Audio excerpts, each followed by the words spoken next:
Hello, Parkies. Welcome. Oh, fuck. Let me clap, actually. Give me a second. Fuck. Wait. Parkies, wait. Hopefully that doesn't slide off.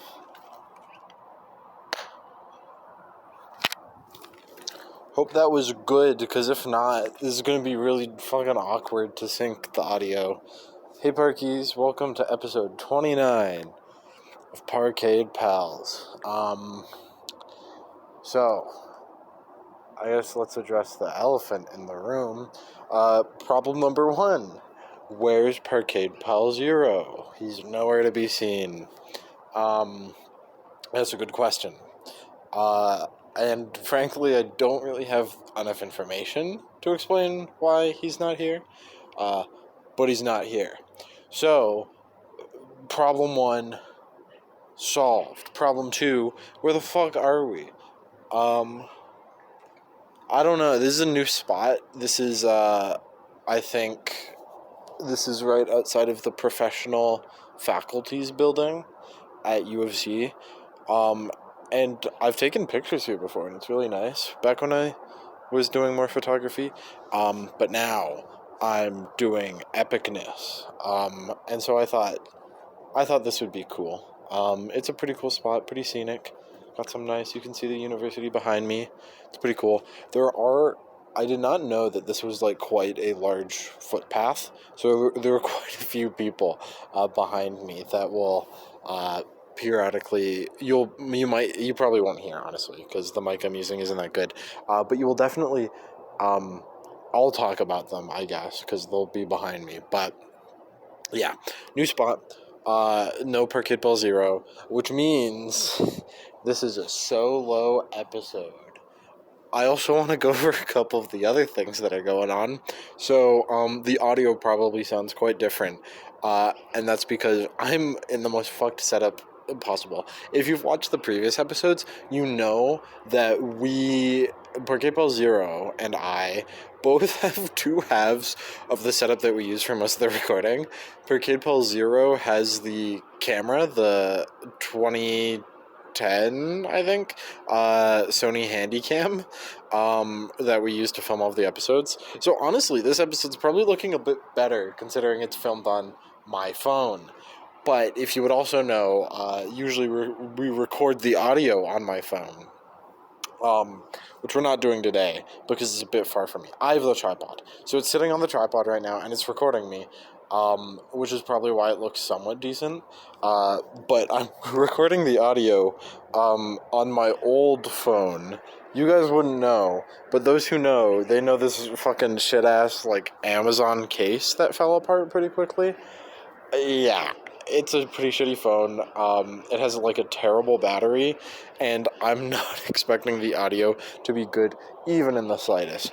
But it's a solution, so here we are. We're at episode 29, which is so cool, guys. Honestly, there's a lot of birds. Oh my fucking god, Parkies, if you could see right now, you'd see there's a lot of birds. Specifically magpies. What was I talking about? I fucking forgot. I don't know. Anyways, so yeah, this is episode 29. Oh yeah, I remember. After 26, it kind of just feels fucking slow. Like, now we're at episode 29, we have to go to 56. So now I have to do 27 more episodes. Perkies, I really don't want to do 20, oh wait, no. 27? Yeah, because we're at 29. Yeah, so I have to do 27 more. No, what? No, that's stupid, because we're doing 56, right? No, 52. So I have to do 21 more episodes. There we go. 21 more episodes? I don't want to fucking do that, Parkies. That's so much work. 21 episodes? No, 23. God damn it. Why can't I do fucking math, dude? It's 23. I cut all that out, whoever's editing this. Who's me? I'm editing this. The bad part is, and I think part of the reason why Parkade Pal Zero isn't here, is because it's also Saturday. So you guys are seeing this, I uploaded it this day. If you're watching it the day of, I was here a couple hours ago, and now it's updated, or it's uploaded. So Yeah. Um, that's super cool. Uh, in this episode, I do have a topic, so I'll talk about that. But also, as you've hopefully been watching before, the solo episodes tend to be a little bit shorter. So, I don't know. We'll probably only go for 30 minutes, maybe a little bit longer, depending on how long I can go on the topic. We'll see. Last solo episode I did was not a good show, so we're hoping we can do better this time. I'm in a better spot. I'm in a better mindset. I'm not playing Nubby's Number Factory, although that would have been peak. Instead, we're just going to talk, we're going to vibe, and I'm going to go through some small talk. Ready, Parkies? Let's start with the small talk. So last week, okay. Actually, though, for small talk, I did not really do that much in terms of like big things in general. Actually, that's a fucking lie. Parkies, I just fucking lied to you guys. I wanted to talk about this with Parkade Pal 0, but I guess I'm going to talk about it on my own. Iron Lung came out. Parkies, I watched Iron Lung. It was super sick. Markiplier movie.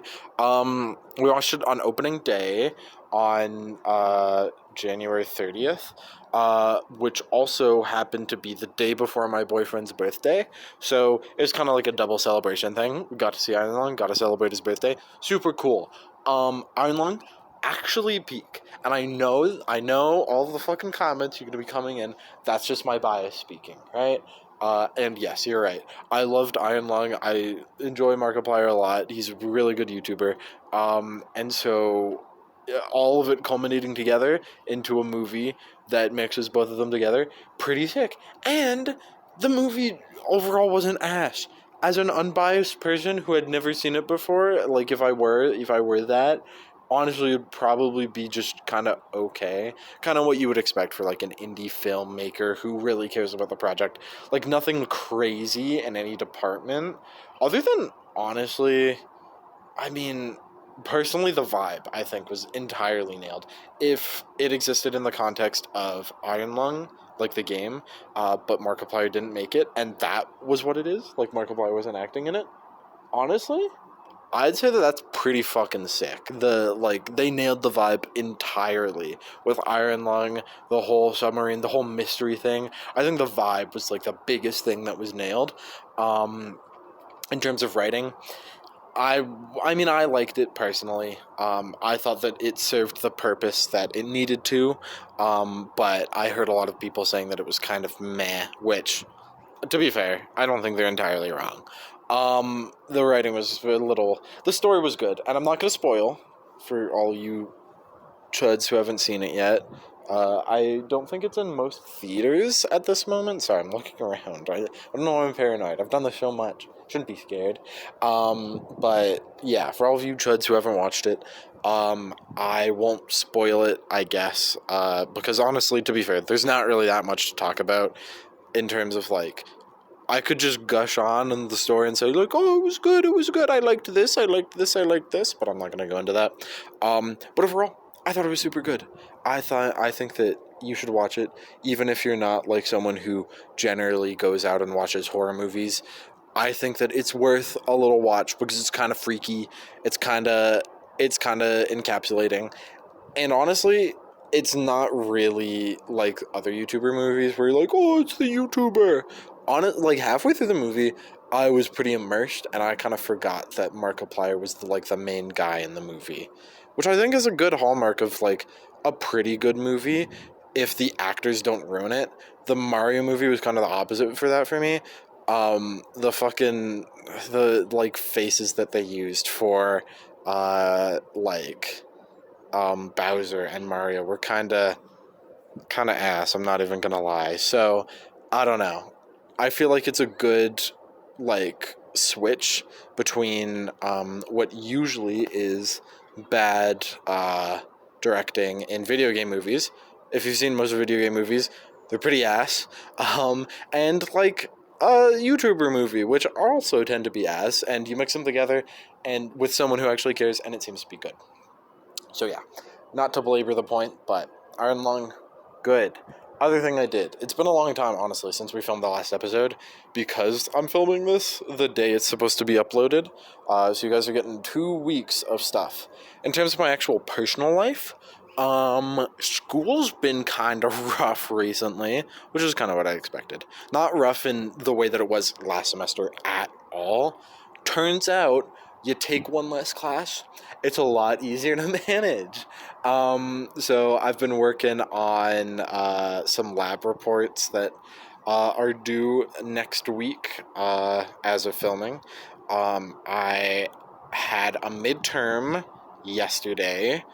Kind of surprising that midterms come in this fast, but as everybody who's at U of C knows, winter semester goes by a lot faster than fall semester. Just in terms of literally actually scheduling times and everything, there's like less time to do certain things, but also in terms of like when the holidays are and everything. So it's hard to like plan midterms and everything around that. But first midterm down, felt like I did well. I know I got some parts wrong, but that's chill. I'll figure that out later, all things considered. And then, yeah, I want to talk about my lab for a little bit. Unfortunately, I can't do my PowerPoint presentation because, you know, don't really have room to do that. But my lab went a-okay. I was talking about the experiment and how it wasn't going super great. The past couple weeks I've been just trying to get enough product to move on to the final steps of the experiment. And finally, I was enough to do it at half scale, and me and the partner that I started working with were able to finish up the reaction, or the entire experiment, with characterization and all. I also did an NMR test that I talked about last episode. Passed it. Flying colors. We're fine. I can do NMR all on my own now. So, pretty sick, all things considered. I mean, honestly, nothing to complain about. Really chilling. Just doing the same stuff, kinda. But not really at the same time. I don't know. Chemistry is a pretty good discipline because even though you have the same job and you do like basically the same sort of things, it all feels pretty varied with like what different chemicals you're working with, what experiment you're working on. There's a bunch of different techniques that show up and crop up. So it's pretty hard to like, I don't know, be like a master in lab or anything. But that means it's also pretty varied, all things considered, which is good. It's good for a potential future career, and it's also good for, learning, because, like, you get to practice a lot of different things, and it doesn't feel like you're just failing. If you're failing at one thing, you can go do a different thing, which is pretty nice. Other than that, I guess I also wanted to address why the fuck I'm out here and not in hell. If you look behind me, where the fuck did the snow go? Yeah, it's been incredibly warm and it's been kind of fucked up. Usually it's also been really windy because Chinooks have been showing up, and Chinooks usually mean pretty severe wind. But today's the wind's not that bad. It is like 13 degrees Celsius right now, which is fucked for middle of February. Not really middle, beginning of February, but still fucked as hell. Like, what's going on? It's not cold in the beginning of February.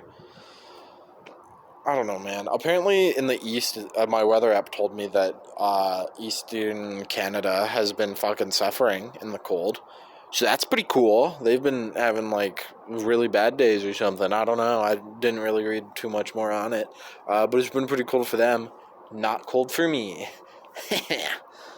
But yeah, that's pretty much it. That was my week. And now is when I would pass it off to Parkade Pal 0, but Parkade Pal 0 is dead. Never coming back. Fuck you. I'm sorry, I didn't mean that. So yeah, I mean, might as well get into the topic that I had prepared for today. It's a topic that's pretty personal to me, and a topic that, honestly, I'm kind of excited to talk about. It's been on my, like, potential topic list for a while, and I've been waiting for a chance to do a solo episode about it, because I think either Parkade Pal 0 would make fun of me for it, or not really have that much to talk about. So if you're watching Parkade Pal 0, I guess if I'm wrong, screw you. Okay, so the topic we're talking about today has to do with creativity. I know we've talked about creativity before, but I have a specific thing in mind with creativity that I want to talk about. Specifically, imagination.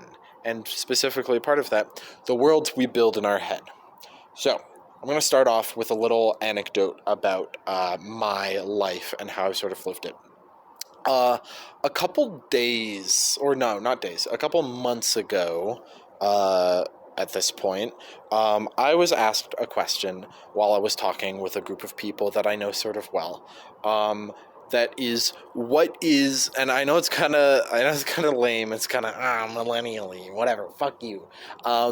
What is your like? What would you say your superpower is?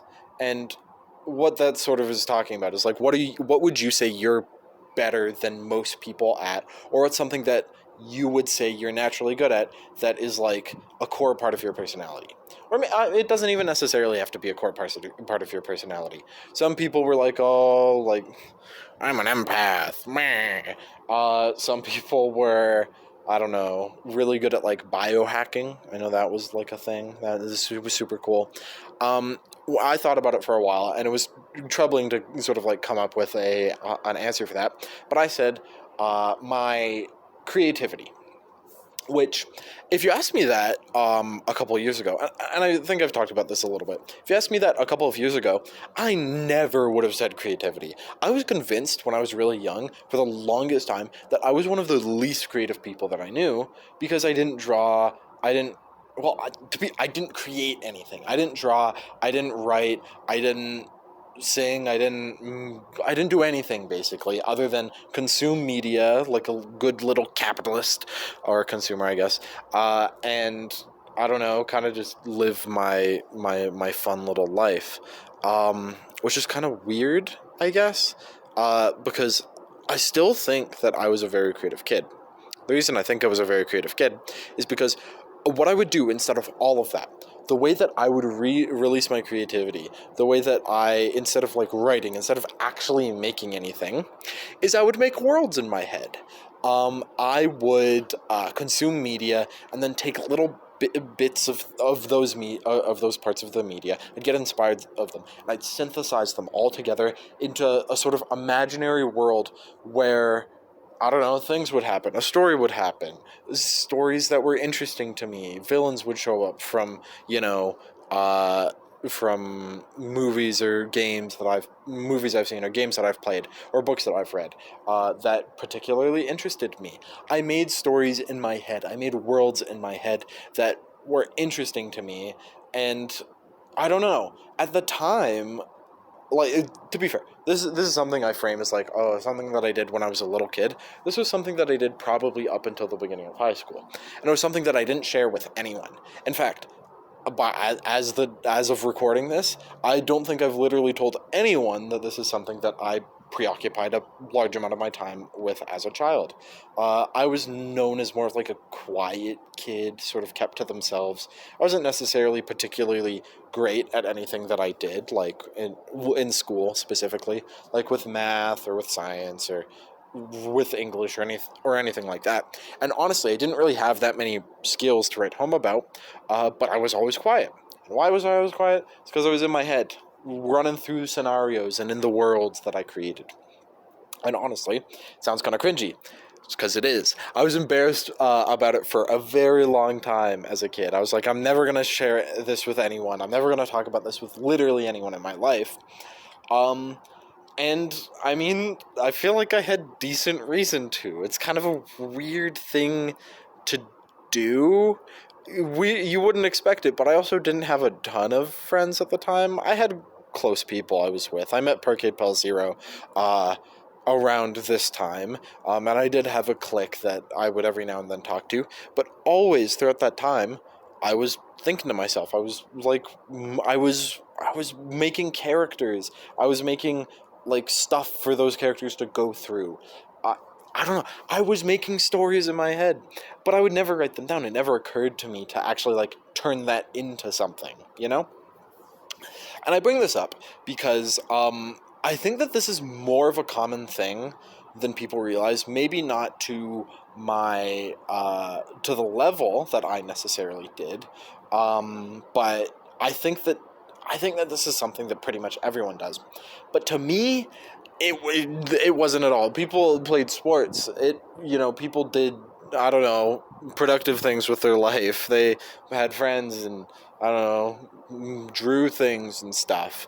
But I think that when you don't have a creative outlet, when you don't have something that you're good at creatively that you want to do, you just kind of make shit up. And I think that's fairly normal. I know a lot of people who have said that when they play like single player games, they like, kind of role play as a character. They make a character in their head and then they role play as that character as they play through the game. And I mean, there's a very obvious like place where this kind of leads into, which is D&D. Probably part of the reason why I'm so into D&D and why it's probably my biggest hobby at the moment is because it's basically just that, making a world in your head, making characters that don't exist out of essentially nowhere, taking inspiration from media that you really enjoy, grabbing that and then running with it. That's something that D&D basically just is. I mean, a lot of people just take whatever Forgotten Realms adventures exist and they run with those, or they just steal homebrew adventures from other people. I shouldn't say steal. They take and they run them themselves. They don't make original characters out of it. But there's a massive community of people in D&D who do this all the time. They make characters and they make worlds and they play them with their friends. But I didn't play D&D when I was really young. This was just something that I naturally did and did to, I guess, entertain myself, which is kind of weird. These worlds that we build in our heads, they exist only for us. They don't exist for anyone else. No one's going to, talk to their friend at school, more birds. No one's going to talk to their friend at school and be like, look at this thing, or I'm going to tell you about this thing that I imagined yesterday. Maybe if they were, more cool about it, or, had friends that actually cared, maybe they would. But no one really did that I knew of. No one was like, look at this, think about this thing that I imagined. Because, like, who really cares? It's in your imagination, it's in your head, it's not really anything, which is kind of how I thought of it. Kind of why I was embarrassed to, like, sort of think about it and do it for other people. It got to a point where, like, this story in and of itself that I created in my head grew and grew and grew and grew. It would, like, grow bigger throughout different stages in my life, when I went through something in my life, I would think about, I guess I wouldn't directly think about how that affected me and then put that into the world. Probably not, no. But I'm sure it worked its way in subconscious ways. Okay, this is going to get a bit weird, but guys, believe it or not, I'm transgender. But I didn't know that until, I didn't have a way to put that into words until much later in my life, like in high school, right? It was just like a concept that I knew of, but never thought it really applied to me beforehand. But like these worlds, once again, I would make characters. Sometimes, and fuck you, young me, they were self-inserts. To be fair, children do this all the time with like fan fictions and everything, but like they actually write it, they don't imagine it and then it goes nowhere. But some of them were self-inserts and some of them did not look like I do right now, if you're catching my drift. Which if I were more self-aware would have been a much better signal to me as a kid that I was transgender.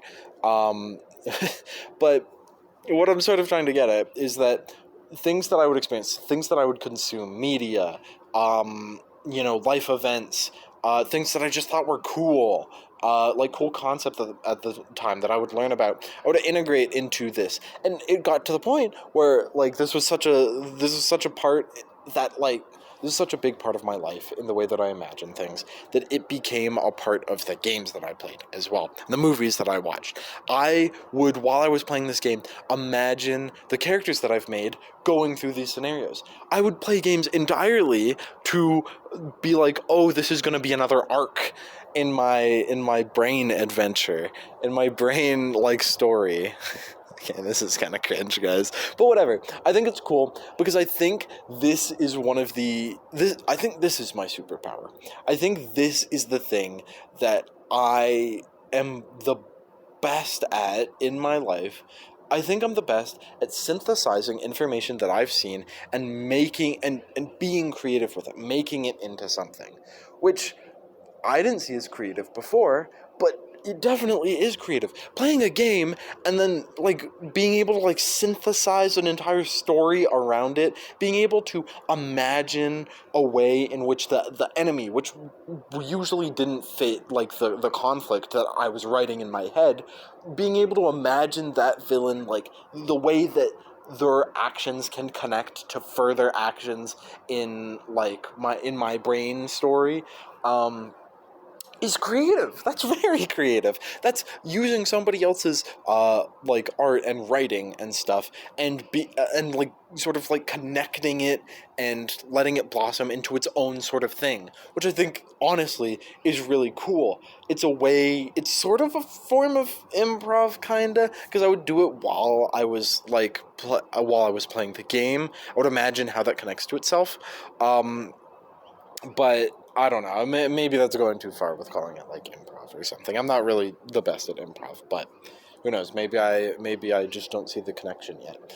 But yeah, I don't know. I think I like the media that I would experience, like to a much lesser extent, but sometimes I'd even do this with movies. I'd experiment with how this could contribute to the story arcs in my head that I wanted to go. Which, by the way, yes, I definitely did have story arcs. I had character death. I had honestly, a pretty well-rounded a story, where it even got to a point where I, in my head, made the conscious effort to end it a couple of times. To be like, well, I feel like I don't want to keep on belaboring the point and keep on having the story go on. Because honestly, having a story, even if it's in your head, that goes on over and over and over, I didn't have like a document of this at all. I didn't have like a place where I would write down ideas, anything. It literally all took place in my head, so I'd forget stuff.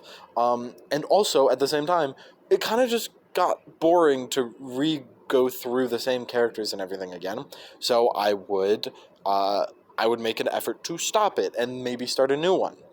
And then I would get another idea for that old one, and then I'd start it back up again, and then I'd have multiple going at the same time, and then I'd be like, oh, it'd just be easier to connect them. That would be a cool idea. It, I, I would hesitate to call it multimedia because it's just going on in my head, but like I would imagine like fight scenes and a whole like slew of things that would, I don't know, contribute to one whole story that was all just going on in my head. No one would see this. No one would experience this at all. This was originally why I started listening to music. Music was never a thing that interested me at any point in my life ever. Music was kind of just a thing that I, you know, I knew other people liked and I heard on the radio, but it never really connected with me on a way that I ever cared to indulge in. But music for me has always been a great way to support my imagination, because I wouldn't say I have a super visual imagination. Like I definitely can imagine things visually, but it's not to like an extent where I close my eyes and I directly see the thing. It's sort of like just kind of happens, and I know how it happens, and I know like what would happen and where things are spatially, but like it's never something where I really directly see it, which is always it's kind of weird to describe. For a while, I thought I had aphantasia, for that kind of reason. Because the way people describe their imagination sometimes is that they close their eyes and then they literally see the thing. But to be fair, I kind of think that that's kind of bullshit. I think you just kind of know the thing is there, and I don't know. I don't know. It's kind of hard to go down that talk, which I don't know. Maybe that'll be a future episode or something. Who knows?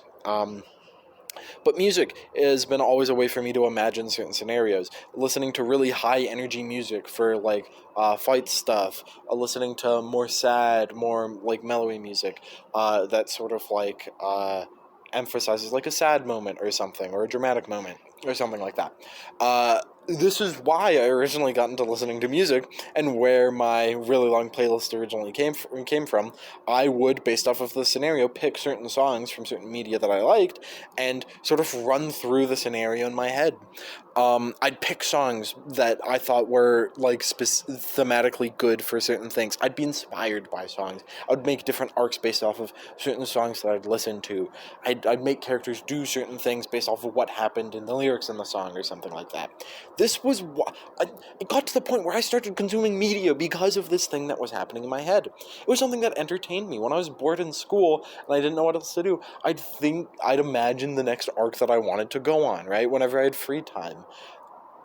It was something that was just such an interesting thing for me to do, instead of like turn that into something that's necessarily productive and that I can actually turn into a physical thing.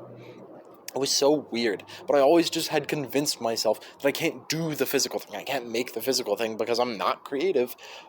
So instead, I just imagine it, and then it would become a thing. This is a really weird episode, I'm now realizing, because I don't know. I don't know if anyone's going to understand anything that I'm really talking about, which is weird. And honestly, part of the reason why I didn't want Parkade Pal on this episode, because I didn't want to just kind of answer questions about this sort of thing the entire time. And to be fair, if this isn't making sense, that's fair. It kind of only really exists, like, in my mind, and will only ever exist in my mind. So, where did this sort of go? Well, I did this basically from... I can't remember specifically when it started. Probably somewhere around grade 8 or grade 7. All the way... Maybe even earlier, who knows. All the way up until... I believe beginning or middle of high school was when I made a conscious effort to, yeah, we're just not going to do this anymore. Partially because mentally in my own head, I thought it was kind of like cringe. I thought it was kind of weird to be imagining this hard and not kind of be living in the moment, which, to be fair, it didn't necessarily affect my life super negatively, but when you're doing this instead of like thinking to yourself about, oh, what like homework assignments do I have, or what am I going to do the next day, or blah blah blah blah blah, it does get pretty distracting when all you're thinking about is the story that only exists in your head and is essentially nothing else, right? And has certain plot points that like you're imagining how you want to resolve and stuff, like how it would go, but when you really should be focusing on like, oh, how are your friendships doing? What do you, I don't know, what should you eat for dinner? What should you do for class or something like that? I wasn't necessarily focusing super. I would still do these things, obviously, but I wasn't necessarily super focusing on it, which is probably a bad idea. Sorry, I don't know why I keep looking off into the distance. There's really not that much going on, but me just want to look, I guess. I'm the looker, as they say. But yeah, I don't know. I mean, it was just it got to a point where I thought it was cringe, and also it wasn't being super productive if I wasn't doing anything with it. So I just made a conscious effort to be like, when I think about it, we're not thinking about this anymore. We're going to think about something different, like how's my day going, stuff like that. And this is also around when I started cleaning up my playlist, because I looked back on it and realized most of these songs I don't fucking like listening to. Like, most of these songs, it's kind of just lame to listen to because it's literally just like an intense song that blah blah blah blah blah, something happens, and like in my brain like something really cool was happening, but the actual song is just kind of lame, to be entirely honest.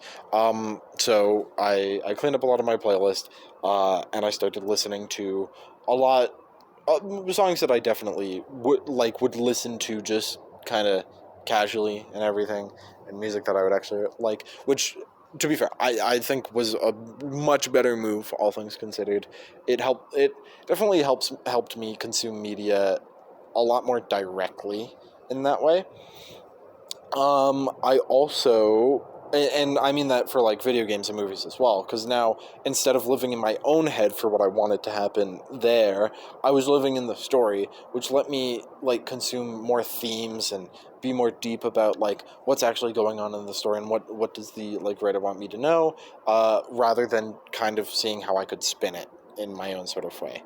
So I mean, in some ways, I think that it was bad, but at the same time, like, I don't know. It was kind of the only way I knew how to express my creativity, my way of synthesizing information.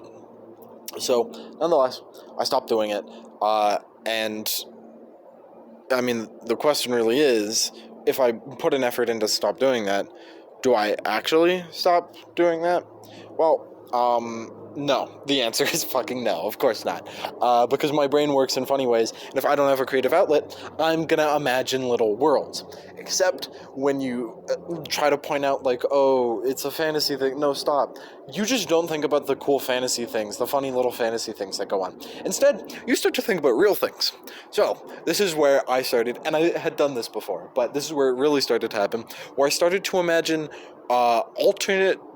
Okay, this is gonna sound really weird.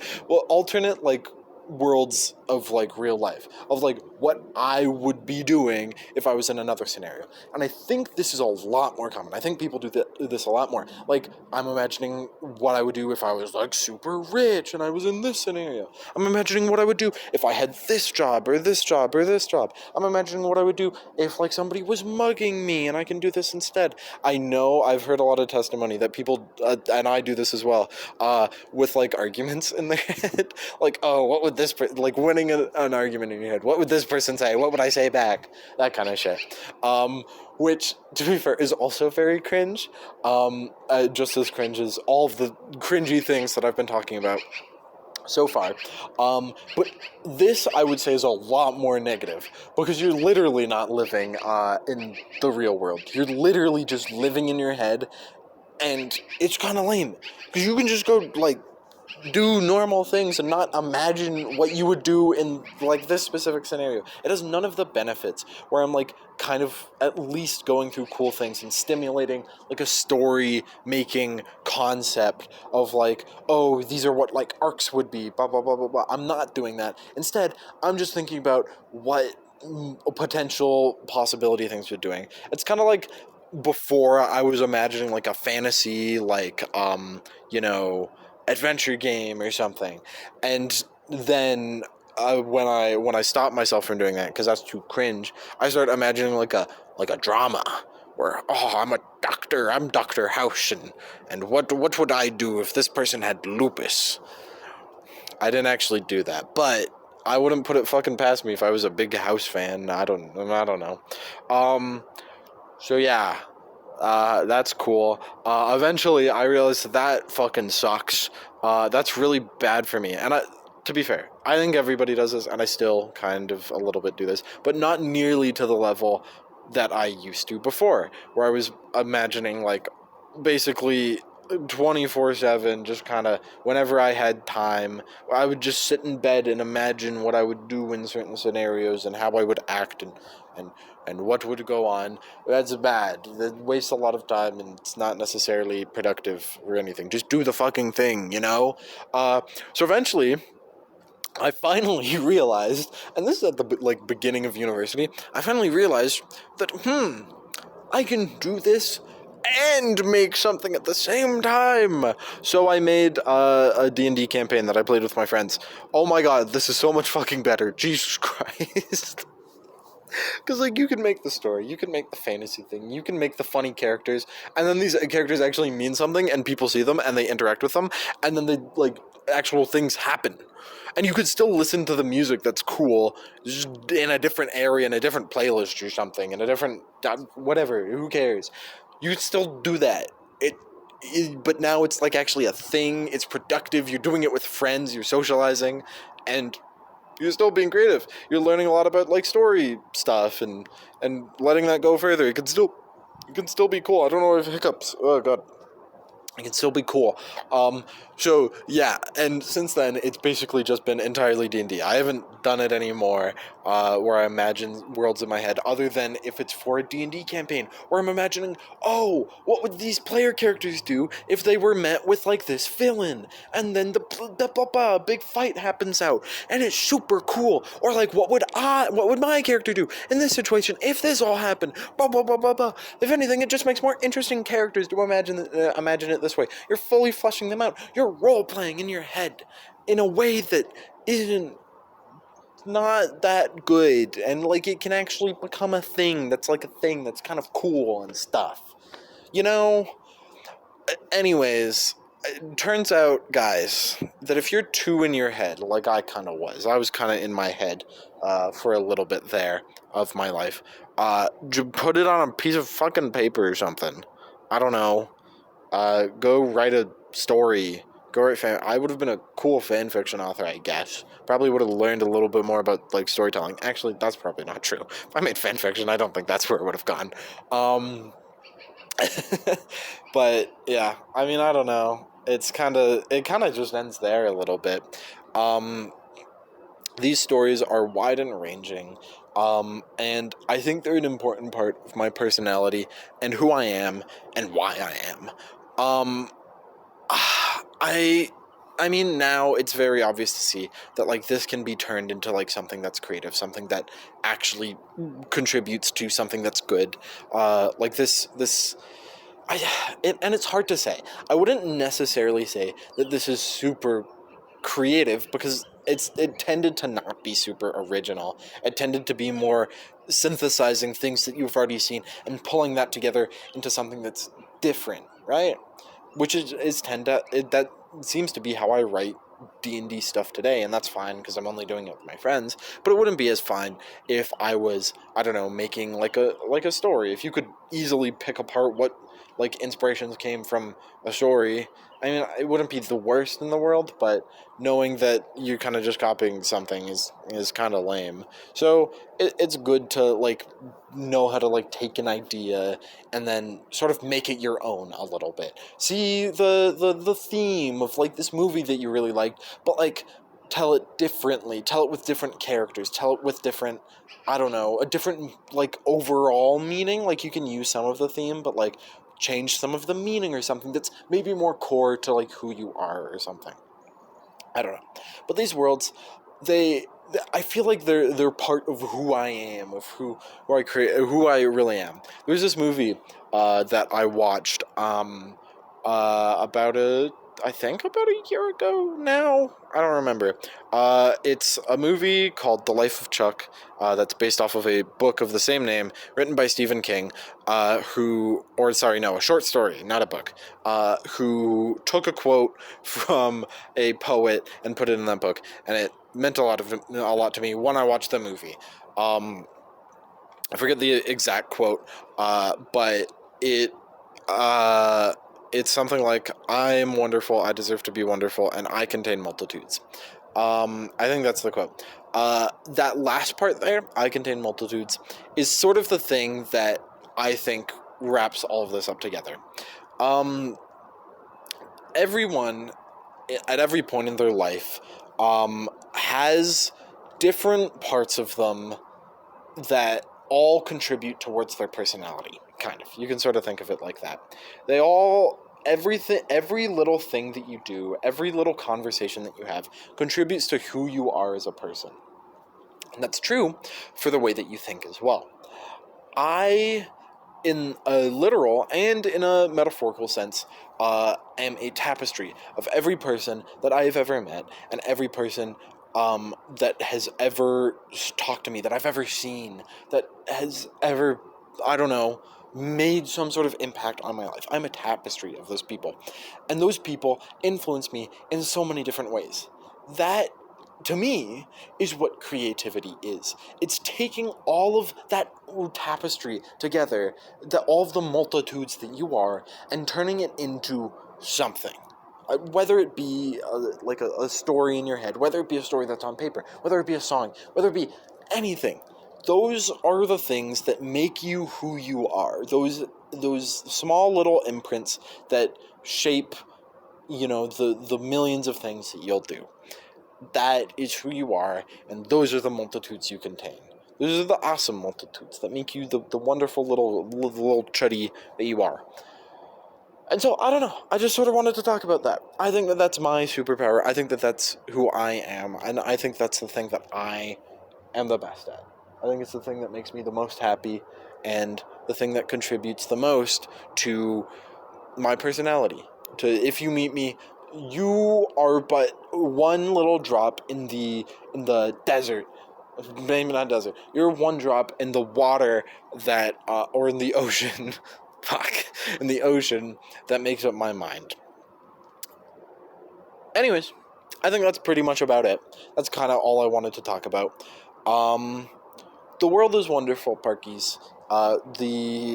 You are wonderful. You deserve to be wonderful. And you, Parkies, contain multitudes. I'll see you later. Episode 30. Hopefully Parkade Pal 0 will be there. Bye-bye!